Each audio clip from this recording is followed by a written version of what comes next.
Naam, na wanajeshi nao hawakufuadafu kule Pwani, maana Bandari ilitoa ushindi muhimu wa bao moja kwa nunge dhidi ya wanajeshi Ulinzi Stars hapo jana.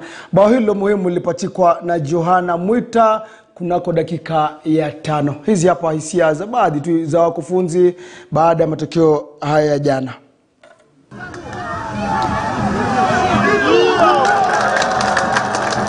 Game ilikuwa nzuri, ilikuwa game hii hatujafunga, tuna draw. Leo tumepata hiyo win. Nashukuru Mwenyezi Mungu kwa hiyo.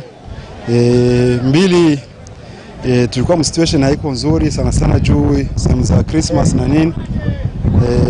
Fitness yetu haikuwa sawa, lakini tulijaribu control game sana second half ilikuwa mzuri sana zaidi, tupata na situation za kumaliza game, lakini hatukuzimaliza vizuri.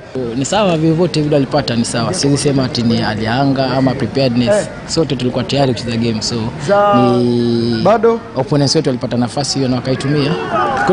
Kweli tulikuwa na chances ambazo tungezitumia, kweli hapa matokeo yangekuwa tofauti. So hiyo ni kazi ambayo labda nitaenda kuifanyia kutoka leo, kesho kutwa, kabla tu approach game nyingine.